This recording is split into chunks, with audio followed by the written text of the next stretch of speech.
وقضى ربك ألا تعبدوا إلا إياه وبالوالدين إحسانا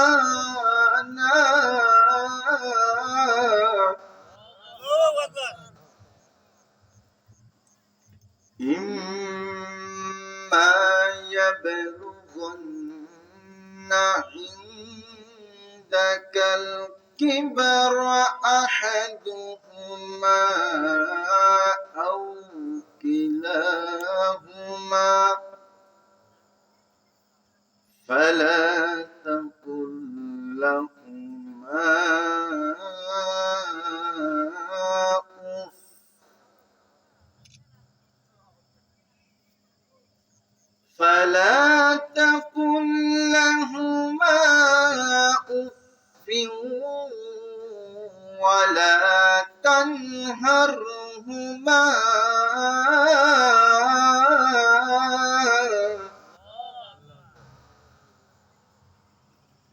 ولا تنهرهما وقل لهما قولا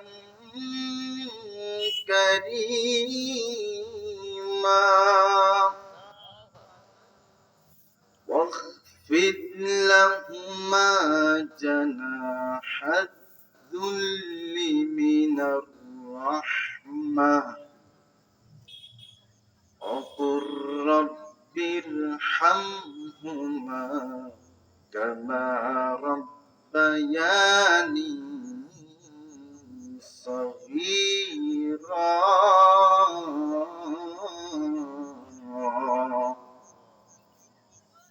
إن الله وملائكته يصلون على النبي يا أيها الذين آمنوا صلوا عليه وسلموا تسليما اللهم صل على سيدنا مولانا محمد وعلى آل سيدنا مولانا محمد اللهم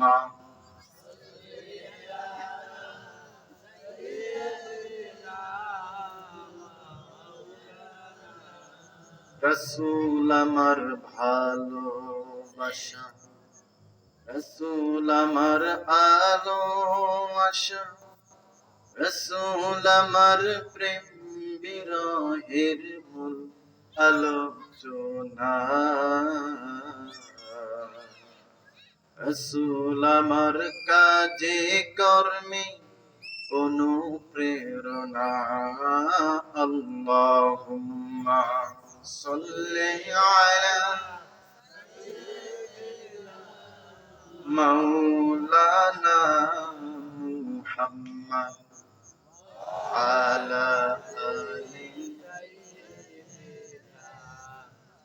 মাওলানা মুহাম্মদ বালাগাল উলা বিকামালিহি কাশাফাদ দুজা বিজামালিহি হাসনাত জামিউ খিসালিহি সাল্লু আলাইহি ওয়া আলিহি মুআজ্জাজ মুহতারাম বহুলি পূর্বপাড়া বাইতুল মামুর লিচু বাগান জামে মসজিদের উন্নয়ন কল্পে তৃতীয় বার্ষিক তাফসীরুল কুরআন মাহফিলের সম্মানিত প্রধান অতিথি প্রধান মেহমান সম্মানিত সভাপতি, আমন্ত্রিত ওলামায়ে কেরাম, আমার সামনে উপবিষ্ট শ্রদ্ধেয় দিনী ভাই, শ্রদ্ধেয় মুরব্বিয়ানে কেরাম, পর্দার অন্তরালে মা এবং বোনেরা, সকলের প্রতি আমার আন্তরিক সালাম এবং মুবারকবাদ। আসসালামু আলাইকুম ওয়া রাহমাতুল্লাহি ওয়া বারাকাতুহু।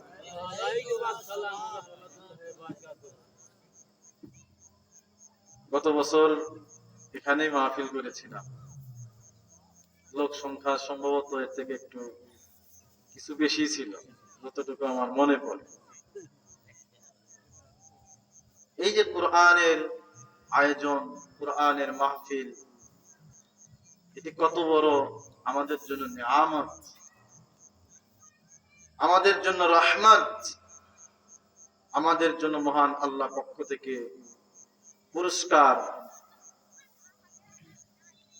এত কষ্ট করে আয়োজন করেছে, এত সুন্দর প্যান্ডেল করেছে, বছরে একদিন দুদিন হয়, এরপরও আমরা এত ব্যতিব্যস্ত যে আমরা একটু মাহফিলে আধা ঘন্টা 1 ঘন্টা সময় দেব, এই সময়টুকু আমাদের না।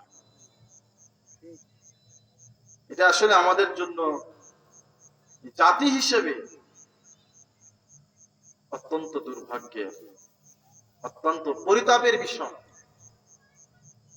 আল্লাহ রাব্বুল আলামিন আমাদেরকে বোঝার তৌফিক দান করুন, আল্লাহুম্মা আমিন। যে কয়জন আছেন আপনারা আবার চলে যাওয়ার সিদ্ধান্ত নিয়েন না, শেষ পর্যন্ত থাকবেন তো ইনশাআল্লাহ।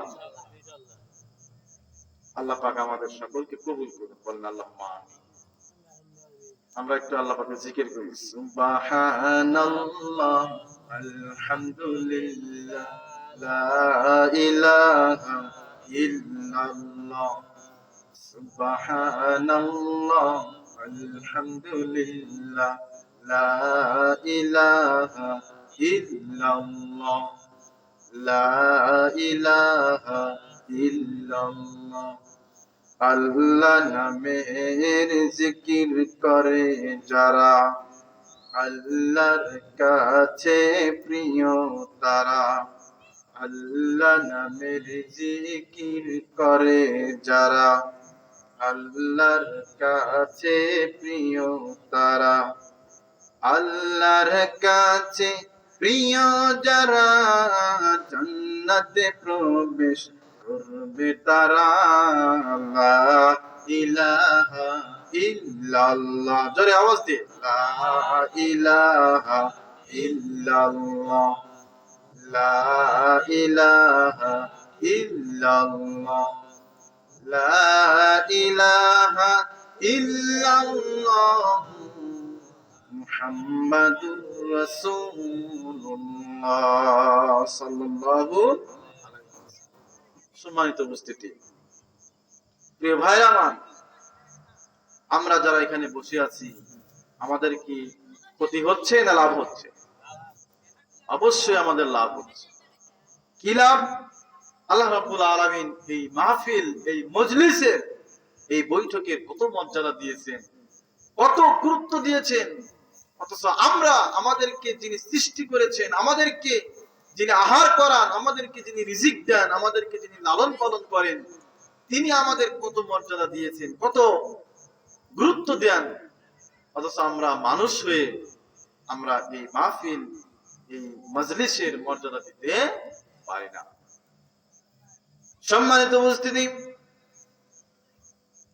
বিশিষ্ট হাদিস বর্ণনাকারী আবু হুরায়রা রাদিয়াল্লাহু তাআলা আনহু এবং আবু সাঈদ রাদিয়াল্লাহু তাআলা আনহু উভয়ই বর্ণনা করেছেন, রাসূল আকরাম সাল্লাল্লাহু আলাইহি ওয়াসাল্লাম ইরশাদ করেছেন, লা ইয়াকুদু কওমুন ইল্লা ইয়াযকুরুনাল্লাহা ইল্লা হাফাতহুমুল মালায়েকা ওয়া গাশিয়াতুহুমুর রাহমাহ ওয়া নাযালাত আলাইহিমুস সাকিনাতু ওয়া যাকারাহুমুল্লাহু ফী মান ইনদাহু। বলেন সুবহানাল্লাহ। আল্লাহর রাসূল বলেছেন, যখন কোন সম্প্রদায়, কোন জাতি, কোন গোষ্ঠী কোরআনের মজলিসে বসে, কোন জায়গায় একত্রিত হয়ে তারা আল্লাহর নামের জিকির করে, আল্লাহর কোরআনের কথা শোনে, আল্লাহর কোরআনের তাফসীর শোনে, তাফসীর বর্ণনা করে, আল্লাহ পাকের জিকির আজকারে লিপ্ত থাকে, আল্লাহকে স্মরণ করে, ওই সমস্ত মজলিসের ব্যাপারে আল্লাহ রাব্বুল আলামিন তার নৈকট্যপ্রাপ্ত ফেরেশতাদেরকে বলে, হে আমার ফেরেশতারা, হে আমার ফেরেশতারা, এই যে মানুষগুলোকে দেখছো যারা কোরআনের তাফসীরে বসে কোরআন শুনছে, তাফসীর শুনছে, আমার নামের জিকির করছে, আমার মহত্ব বরত্ব প্রকাশ করছে, আমার পবিত্রতা বর্ণনা করছে, এদের উপরে, এরা হচ্ছে আমার সেই সমস্ত বান্দা যাদের উপরে ফেরেশতারা তাদেরকে বেষ্টনী করে রেখেছেন। বলেন সুবহানাল্লাহ। শুধু তাই নয়, তাদের উপরে আল্লাহ রাব্বুল আলামিন তাদের উপর রহমত বর্ষণ করেছেন। আল্লাহ রাব্বুল আলামিন ওই সমস্ত ব্যক্তিদের উপরে প্রশান্তি নাজিল করেছেন, সাকিনা নাজিল করেছেন, আর গর্ব করে ফেরেশতাদের সামনে কথাগুলো বলছেন। বলেন সুবহানাল্লাহ। কত মর্যাদা আমাদের, কত সম্মান, কত গুরুত্ব আল্লাহ পাক আমাদেরকে দিয়েছেন।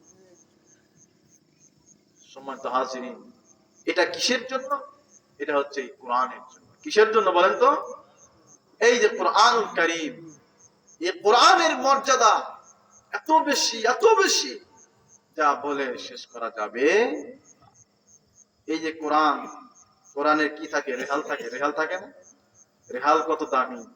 যদি আমরা পড়ে যাই, সেই রেহালকে আমরা হাত দিয়ে সুন্দর করে উঠিয়ে মুছে পরিষ্কার করে আবার চুমু খায়, কপালে লাগায়, একে আবার সুন্দর করে যথাস্থানে রেখে দেয়। কি বলে? এত সম্মান, এত মর্যাদা কেন? কারণ সে কোরআনের সাথে লেগেছিল। কারণ কি? কোরআনের সাথে লেগেছিল, সে কোরআনের সাথী।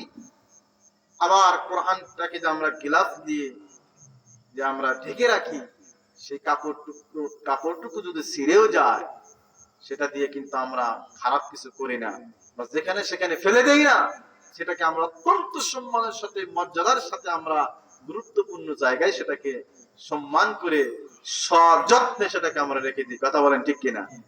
এর কারণ কি? কারণ সে কোরআনের সাথে ছিল, সে কোরআনকে ধুলোবালি পড়তে দেয়নি, সে কোরআনের মর্যাদা রক্ষা করেছে, সে কোরআনের সাথে থেকেছে। কোরআনের সাথী হিসেবে তাকে আমরা সাধারণত মর্যাদা দেই। এই কথায় আল্লাহ রাব্বুল আলামিন এবং তার রাসূল কারীম সাল্লাল্লাহু আলাইহি ওয়াসাল্লাম ব্যর্থহীন ভাষায় বলেছেন, যারা কোরআনের সাথী হয়, যারা কোরআন তেলাওয়াত করে, যারা কোরআন পড়ে, কোরআনের যারা পাঠক, কোরআন অনুযায়ী যারা আমল করে, তাদেরকে আল্লাহ রাব্বুল আলামিন কত মর্যাদা দিয়েছেন, কত মর্যাদা দিয়েছেন। আল্লাহর নবী সাল্লাল্লাহু আলাইহি ওয়াসাল্লাম তার পাক জবানে ইরশাদ করেছেন, আল মাহিরু বিল কুরআনি মা'আস সাফারাতিল কিরামিল বারারা। যারা কোরআনের জ্ঞানে অভিজ্ঞ, যারা কোরআন সম্পর্কে জ্ঞান রাখে, কোরআন পাঠ করে, কোরআন সম্পর্কে তারা কোরআন তেলাওয়াত করে, কোরআন সম্পর্কে তারা জানে, বোঝে, সেই অনুযায়ী যারা আমল করে, এদের মর্যাদা হচ্ছে মা'আস সাফারাতিল কিরামিল বারারা, সম্মানিত পুণ্যবান ফেরেশতাদের সাথে। বলেন সুবহানাল্লাহ। যারা কোরআনের জ্ঞান রাখে, কোরআনের তেলাওয়াত, কোরআন বুঝে পড়ে এবং সেই অনুযায়ী তারা আমল করে, তাদের মর্যাদা হচ্ছে পুণ্যবান, সম্মানিত, নৈকট্যপ্রাপ্ত ফেরেশতাদের ন্যায়। সুবহানাল্লাহ। তার ঠিক আছে কথা। আবার অনেকে আছে কোরআন শুদ্ধ করে পড়তে পারে না, কষ্ট করে পড়ে, ভেঙে ভেঙে পড়ে, বানান করে করে পড়ে। এই সমস্ত যারা কোরআনের পাঠক, অনেকে আছে যারা মনে করে, চিন্তা করে, আমরা তো ভালোভাবে শুদ্ধভাবে অনর্গল রিডিং পড়তে পারছি না, তাহলে কোরআন পড়েই বা কি হবে, কোরআন পড়ে কি লাভ হবে, তারা কোরআন পড়া ছেড়ে দেয়। ওই সমস্ত ভাই বোনদের উদ্দেশ্যে আল্লাহর নবী সাল্লাল্লাহু আলাইহি ওয়াসাল্লাম বলেছেন, ওয়াল্লাযী ইয়াকরাউল কুরআনা ওয়া ইয়াতাআতাউ ফীহি ওয়া হুয়া লাহু শাক্কুন আলাইহি আজরা। যারা কোরআন পড়ে কিন্তু ধীরে ধীরে ভেঙে ভেঙে পড়ে, কষ্ট করে পড়ে, বানান করে করে কোরআন তেলাওয়াত করে, এবং এরপর সে কোরআন বোঝার চেষ্টা করে, কোরআনের তাফসীর, অর্থ, তর্জমা বোঝার চেষ্টা করে, ওই সমস্ত ব্যক্তিদের জন্য আল্লাহর নবীর ঘোষণা অনুযায়ী আল্লাহ পাক তাদেরকে দ্বিগুণ সওয়াব দিয়ে দেন। বলেন সুবহানাল্লাহ। তাদের জন্য আর বেশি নেকি। কেন?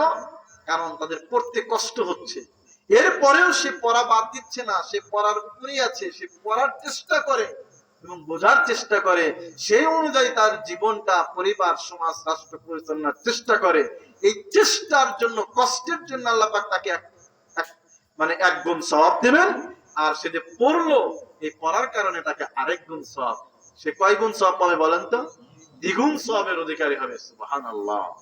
আমরা যারা কষ্ট করে পড়ি, তাদেরকে তারা আরো বেশি করে কষ্ট হোক, যতই কষ্ট হোক, 1 আয়াত 2 আয়াত অর্ধ আয়াত পর্যন্ত আমরা প্রতিদিন পড়ার চেষ্টা করবো। ইনশাআল্লাহ পারবো তো? ইনশাআল্লাহ। আল্লাহ পাক আমাদেরকে কবুল করুন। আল্লাহুম্মা। সম্মানিত হাজিরিন,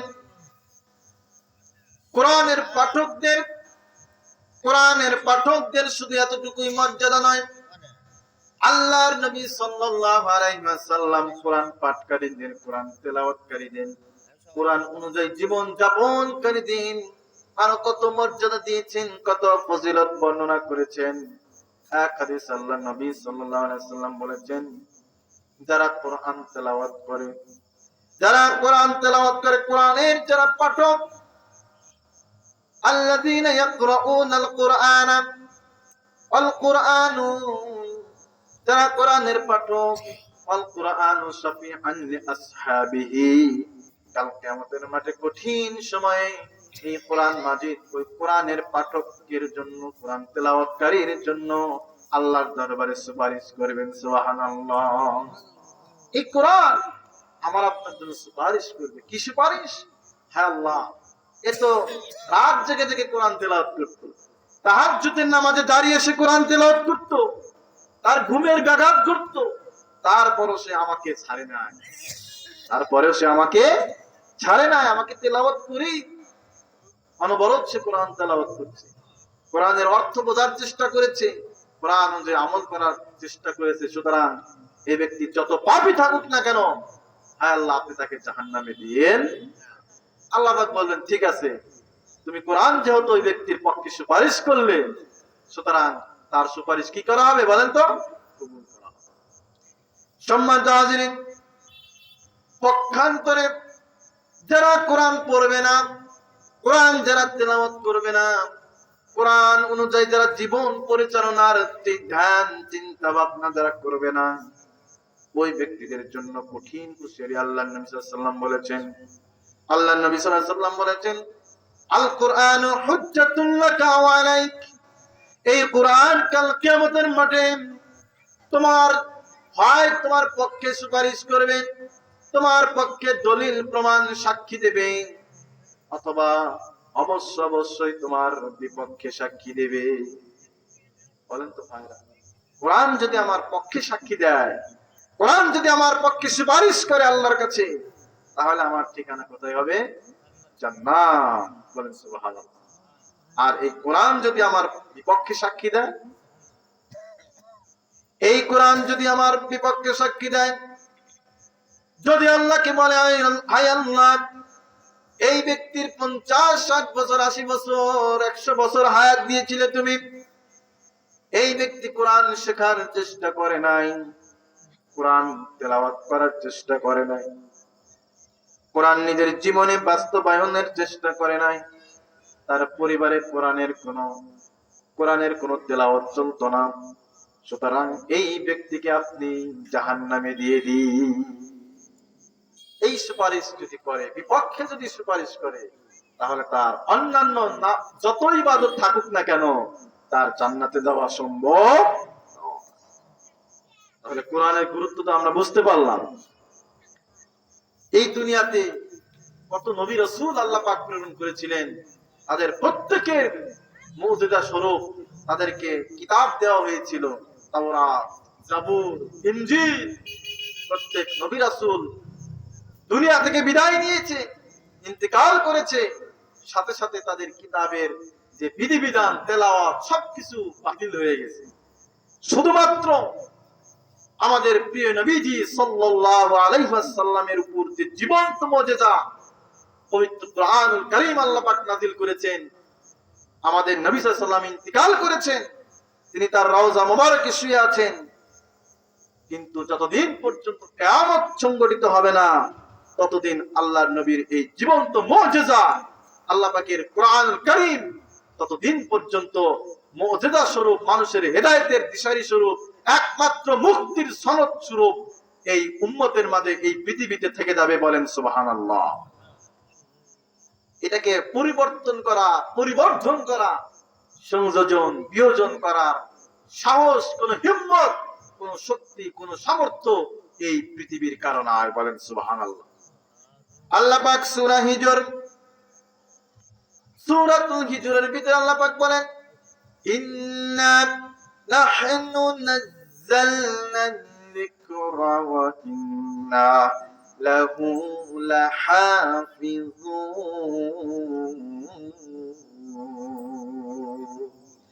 নিশ্চয় আমি এই জিকির নাযিল করেছি। এই জিকির দ্বারা সমস্ত মুফাসসিরিনে কেরাম একমত, জিকির দ্বারা উদ্দেশ্য হচ্ছে কুরআনুল কারীম। আমি এই কুরআনুল কারীম নাযিল করেছি, সুতরাং এই কুরআনুল কারীমের যথাযথ হেফাজতের দায়িত্ব আমি আল্লাহ নিজে। সুবহানাল্লাহ।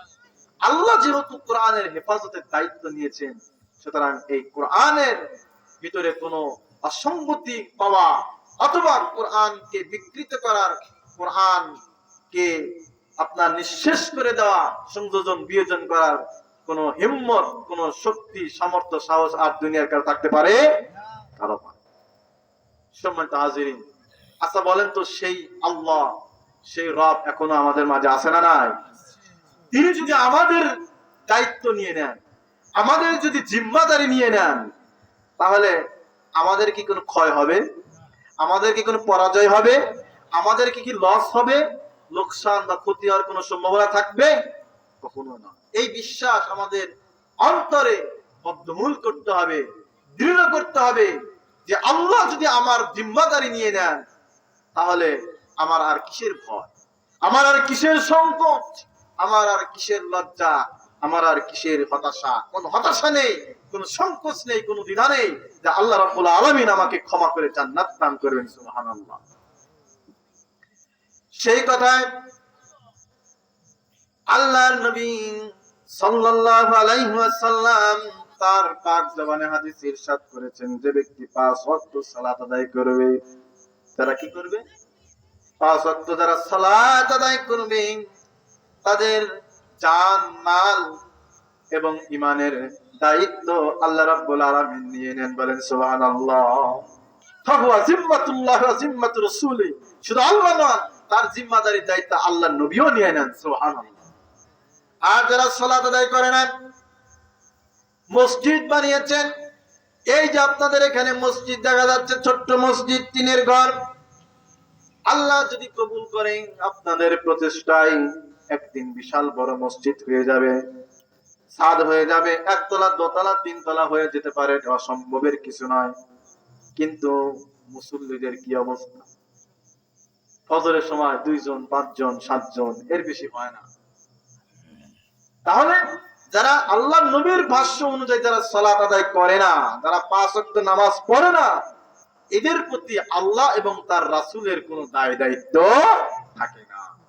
আহারে, আল্লাহর নবী এত জোর দিয়ে বললেন, গুরুত্ব দিয়ে বললেন, যারা নামাজ পড়ে না এদের দায়িত্ব আল্লাহও নেন না, আল্লাহর নবীও নেবেন না। আপনি কিয়ামতের মাঠে যখন হাউজে কাউসারের কাছে যাবেন, হে নবী, আপনি তো আমি তো আপনার উম্মত, আপনি আমাদের শেষ জামানার পয়গম্বর, আপনি আমাদের জন্য সুপারিশ করুন, আমাদেরকে একটু হাউজে কাউসারের পানি পান করুন। এদের জন্য আল্লাহর নবী বলবেন যে সুফকান, সুফকান, দূর হয়ে যাও, দূর হয়ে যাও, কারণ আমি তোমাদেরকে চিনি, আমি তোমাদেরকে চিনি না। চিনবে কিভাবে? চিনবে কিভাবে? কারণ চেনার তো কোন আলামত, কোন চিহ্ন আপনার মাঝে অবশিষ্ট থাকবে। কিভাবে চিনবেন আল্লাহর নবী? লক্ষ লক্ষ কোটি কোটি উম্মতের মাঝে আমাকে আপনাকে কিভাবে চিনবেন?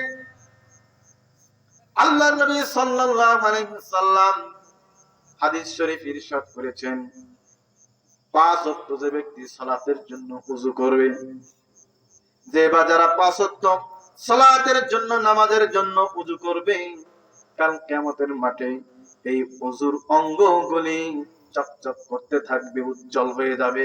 সুবহানাল্লাহ। আম্মা জান আয়েশা সিদ্দিকা রাদিয়াল্লাহু তাআলা আনহা নবীজিকে জিজ্ঞেস করলেন, ইয়া রাসূলুল্লাহ, লক্ষ লক্ষ কোটি কোটি মানুষের মধ্যে আপনার উম্মতদেরকে আপনি কিভাবে চিনবেন? আল্লাহর নবী সাল্লাল্লাহু আলাইহি ওয়াসাল্লাম উদাহরণ দিয়ে বুঝিয়ে দিলেন, হে আয়েশা, এখানে যদি হাজার হাজার লক্ষ লক্ষ লক্ষ লক্ষ ঘোড়া বা উটকে যদি ছেড়ে দেওয়া হয়, তার মাঝে একটি ঘোড়ার কপালে যদি সাদা চিহ্ন থাকে, দাগ থাকে, রেখা থাকে, তোমাকে যদি বলা হয় তুমি ওই সাদা চিহ্ন যুক্ত ঘোড়াটিকে নিয়ে আসো বা খুঁজে বের করো, তুমি পারবা কি পারবা না? বলে, ইয়া রাসূলুল্লাহ, আমি সেই হাজার হাজার লক্ষ লক্ষ উটের বা ঘোড়ার মধ্য থেকে সেই সাদা চিহ্নযুক্ত, মাথায় যার সাদা চিহ্নযুক্ত যে ঘোড়াটি রয়েছে আমি সহজেই বের করতে পারবো। আল্লাহর নবী সাল্লাল্লাহু আলাইহি ওয়াসাল্লাম বললেন, আমার যারা উম্মত থাকবে তারা 5 ওয়াক্ত সালাত আদায় করবে, সালাতের জন্য ওযু করবে, তাদের সেই ওযুর অঙ্গগুলি নূরের আলোয় চমকাতে থাকবে, উজ্জ্বল থাকবে। আমি সেই চিহ্নগুলো দেখে দেখে আমার উম্মতদেরকে বের করে আনবো, চিনতে পারবো, আর তাদের জন্য সুপারিশ করে আমি জান্নাতে পৌঁছে দেব। সুবহানাল্লাহ। তাহলে নামাজ ছাড়া, সালাত ছাড়া জান্নাতে যাওয়ার বা আপনি নবীর উম্মত হিসেবে পরিচয় দেওয়ার কোনো সুযোগ থাকবে না। আপনি পরিচয় দিবেন, আল্লাহর নবী বলবে, না না, তুমি তো আমার উম্মত নও। কারণ তার প্রমাণ কি? কোনো প্রমাণই তোমার কাছে নাই, কোনো চিহ্ন, কোনো আলামত, কোনো দাগ, কোনো সিম্বল তোমার কাছে নাই। তাহলে আমরা 5 ওয়াক্ত নামাজ আদায় করতে রাজি আছি তো ইনশাআল্লাহ? কারা কারা যদি আল্লাহকে 2 হাত উঁচু করে দেখা, হায় আল্লাহ, আপনি আমাদেরকে আজীবন 5 ওয়াক্ত সালাত পড়ার যথাযথভাবে জামাতের সাথে আদায় করার তৌফিক দান করুন, আল্লাহুম্মা আমিন। সম্মানিত হাজির, আল্লাহ পাক তো আমাদেরকে সৃষ্টি করেছেন তার ইবাদতের জন্য, নাকি বলেন? আমাদেরকে বানিয়েছেন তার ইবাদতের জন্য, নাকি এই দুনিয়াতে বসবাস করার জন্য?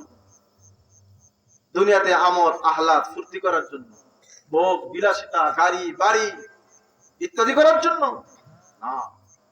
আল্লাহ পাক আমাদেরকে শুধুমাত্র কেবলমাত্র একমাত্র তার ইবাদত করার জন্য সৃষ্টি করেছেন, এই দুনিয়াটাকে আবাদ করার জন্য। এই জন্য আমাদেরকে পাঠিয়েছেন যেন এই দুনিয়াতে আমরা আল্লাহর ইবাদত করি, আল্লাহর ইবাদত করি, মসজিদ গুলো আবাদ করি, আল্লাহর হুকুম আহকাম বিধি বিধান গুলো পালন করি, ব্যক্তিগত পরিবারের সমাজে রাষ্ট্রে আমরা বাস্তবায়ন করি। এই জন্য আমাদেরকে পাঠিয়েছেন। আল্লাহ রাব্বুল আলামিন বলেন, ওয়া মা খালাকুতুল জিন্না ওয়াল ইনসা ইল্লা লিয়াবুদুন।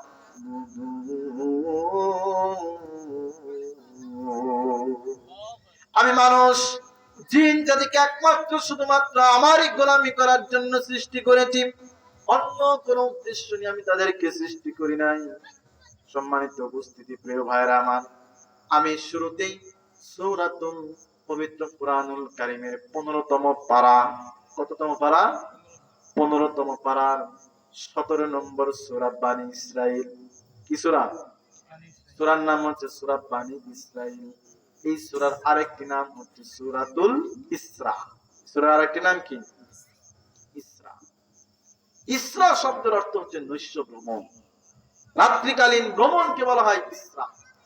এই সূরার শুরুতেই, একেবারে শুরু থেকেই আল্লাহ রাব্বুল আলামিন তার প্রিয় নবীজি সাল্লাল্লাহু আলাইহি সাল্লামকে যে পবিত্র মক্কা হারাম শরীফ থেকে তিনি বাইতুল মুকাদ্দাস পর্যন্ত রাত্রিকালীন ভ্রমণ করিয়েছিলেন, তার বর্ণনা, বিস্তারিত আলোচনা তিনি করেছেন এই একটি মাত্র আয়াতের মধ্যে। সংক্ষেপে আলোচনা করেছেন, কিন্তু হাদিস শরীফের বিস্তারিত আলোচনা রয়েছে। সেই জন্য এই সূরাটির নামকরণ করা হয়েছে সূরাতুল ইসরা। সূরাতুল ইসরা। সম্মানিত, আবার বনী ইসরাইলের কাহিনী রয়েছে এখানে, সেজন্য এই সূরাটার নাম হচ্ছে বানী ইসরাইল। এই সূরার 23 এবং 24 নম্বর আয়াতে কারিমা আমি আপনাদের খেদমতে উপস্থাপন করেছি।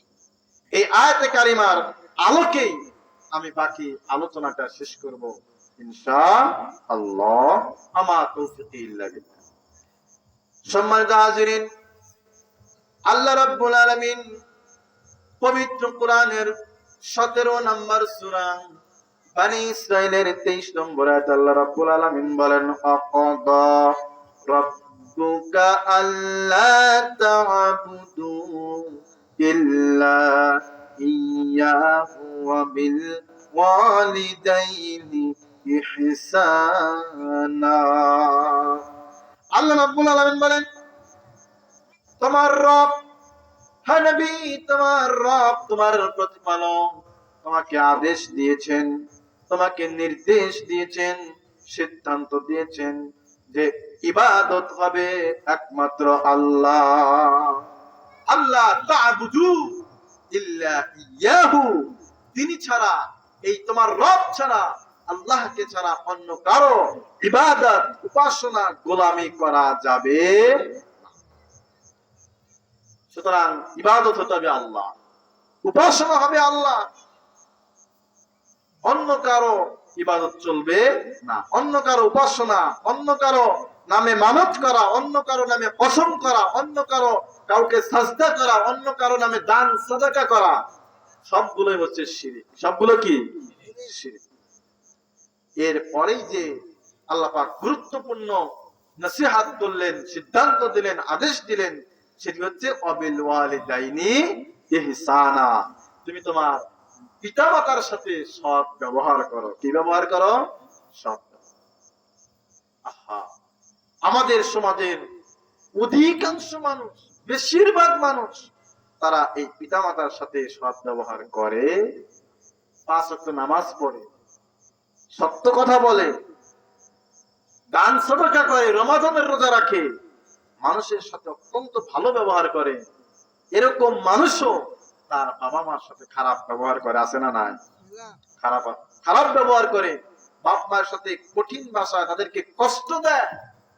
যেই সমস্ত ছেলে মেয়ে, সন্তান সন্ততি বাবা মাকে কষ্ট দেয়, তাদের কপাল পোড়া। তারা কি?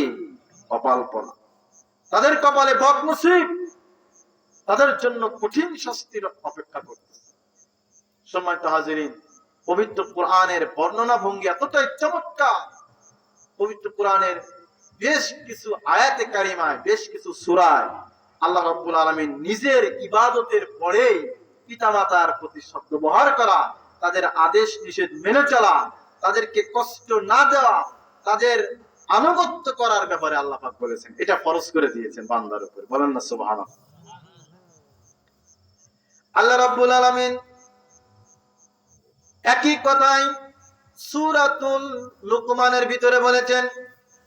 হযরত লুকমান হাকিম, তিনি তার প্রিয় কলিজার টুকরা সন্তানকে নসিহত করছেন, উপদেশ দিচ্ছেন, ওয়াজ করছেন।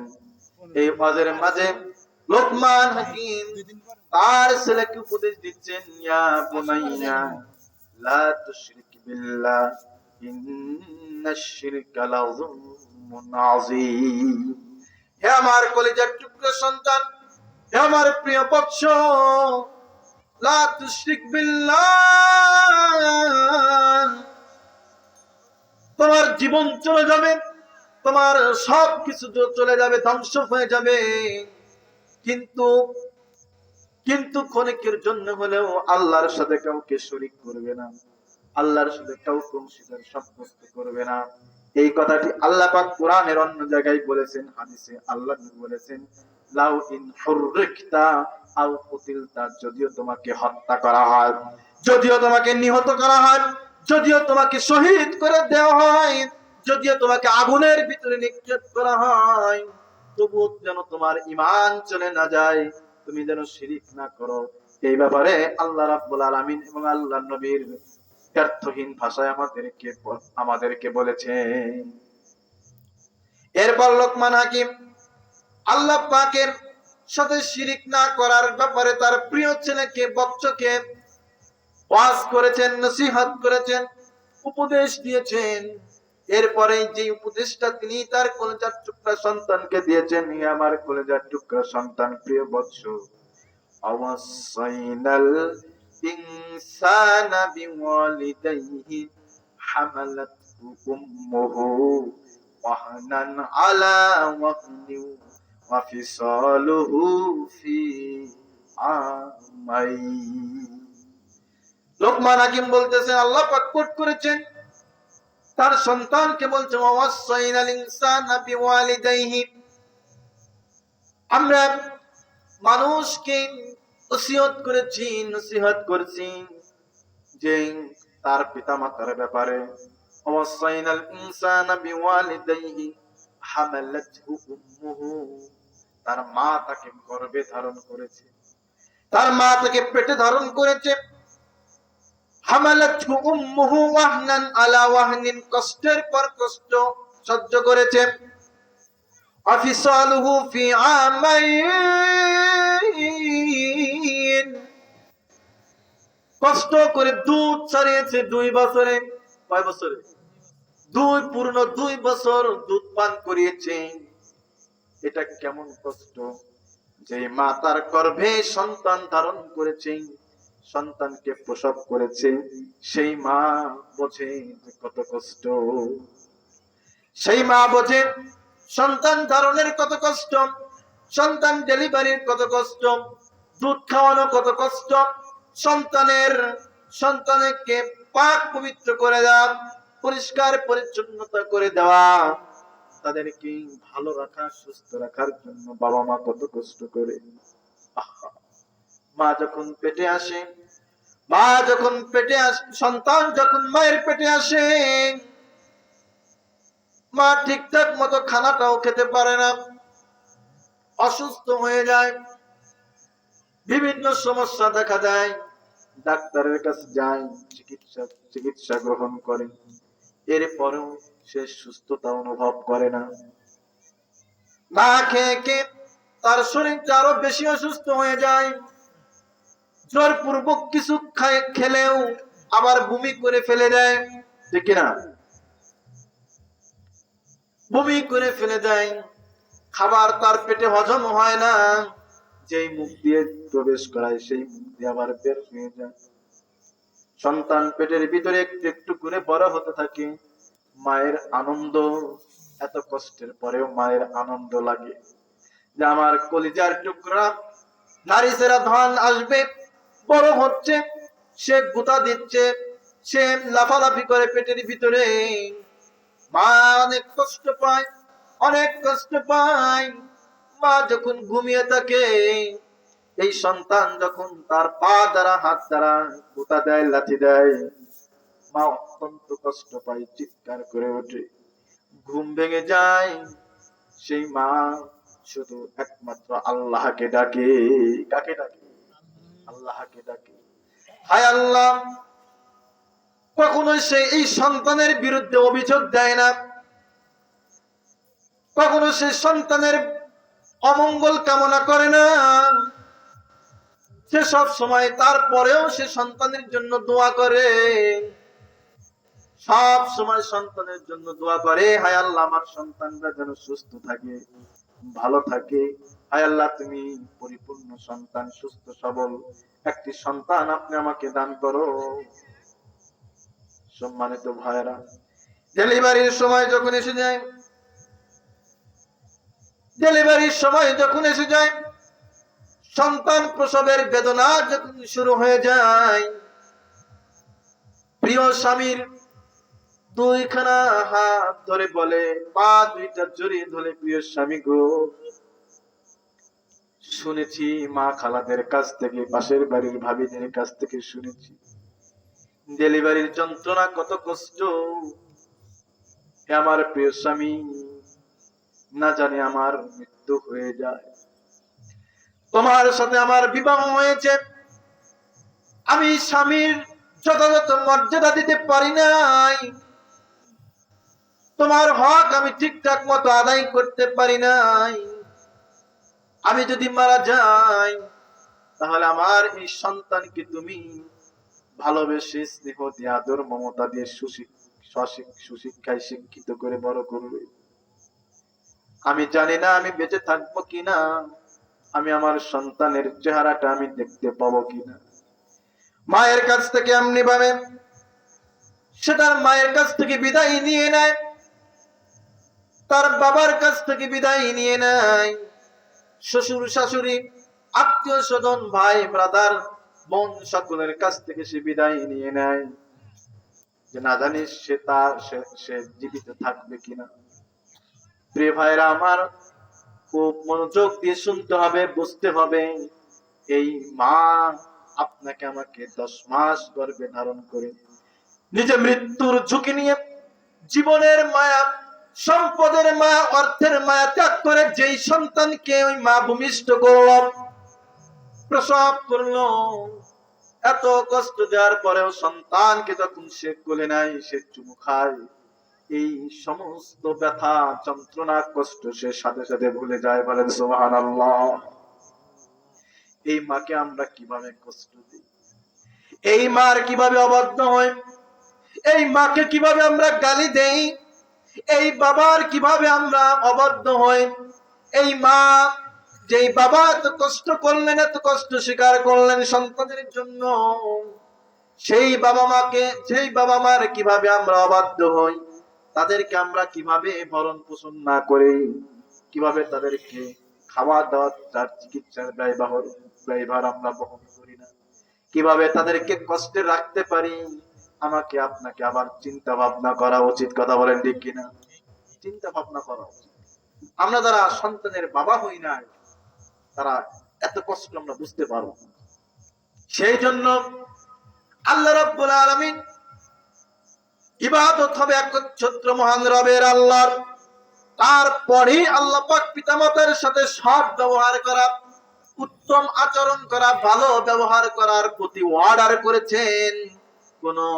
তিনি কোনো কি করেন নাই, কোনো মানে পরামর্শ দেন নাই, তিনি ডাইরেক্ট অর্ডার করেছেন, আদেশ করেছেন, সিদ্ধান্ত দিয়েছেন, রায় দিয়েছেন, হে আমার বান্দারা, তোমরা শুধুমাত্র আমার ইবাদত করবে, আর সাবধান সাবধান, পিতামাতার সাথে কখনো অসৌজন্য আচরণ করবে না, তাদেরকে কখনো দুর্ব্যবহার করবে না, তাদেরকে কখনো গালি দেবে না, তাদের কখনো বাধ্য হবে না,